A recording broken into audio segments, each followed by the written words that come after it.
अध्यक्ष महोदय, एक दिवस जर फॉल्ट झाला, लाईट एक दिवस जर गेली तर पूर्ण एमएनसी कंपन्यांची आहे ना लाईन बंद राहते। आणि अध्यक्ष महोदय जे स्मॉल स्केलवाले आहेत, जे या मोठ्या उद्योजकांवर अवलंबून आहेत, त्या सगळ्यांची या लाईट गेल्यामुळं किंवा या आपल्यापर्यंत कच्चा माल न आल्यामुळं अध्यक्ष महोदय त्यांच्या जे स्मॉल स्केलवाले छोटे छोटे व्यावसायिक आहेत, जे छोट्या छोट्या मशीन घालून शॉपमध्ये काम करतात, अध्यक्ष महोदय ते सगळेजण आहेत ना कर्ज घेऊन आज व्यवसाय करतात अध्यक्ष महोदय तिथं।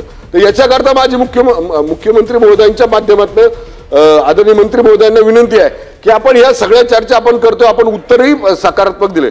अध्यक्ष महोदय, आपण मंत्री महोदयांना मी विनंती करतो, आपण स्वतः या सगळ्या authorities MIDC, PMRD, municipal corporation, नगर विकास, आपल्या ज्या ज्या अथॉरिटी याच्यामध्ये येतात, या सगळ्या अथॉरिटीची आणि तिथल्या संबंधित असलेल्या लोकप्रतिनिधी, त्याचबरोबर त्या परिसरातील असलेल्या ज्या काही औद्योगिक संघटना आहे त्यांची आणि मुख्यमंत्र्यांची अध्यक्ष महोदय आपण सुद्धा पुढाकार घ्यावा त्याच्यामध्ये आणि एक जॉईंट मीटिंग आपण लावणार का?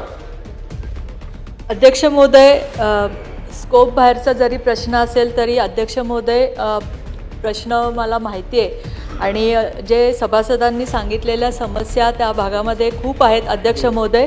तर त्यामुळे नगरविकास, पर्यावरण, त्याच्यामध्ये पर्यावरण पण येतं, उद्योग खातं, PMRD आपली आणि महानगरपालिका आणि तिथले इंडस्ट्रीचे जे काही त्यांची जी असोसिएशन आहे त्याचे काही सभासद, अशी संयुक्त बैठक आम्ही मुख्यमंत्री साहेबांना पण विनंती केलेली आहे। आम्ही त्यांच्या दालनामध्ये ही बैठक लावू अध्यक्ष।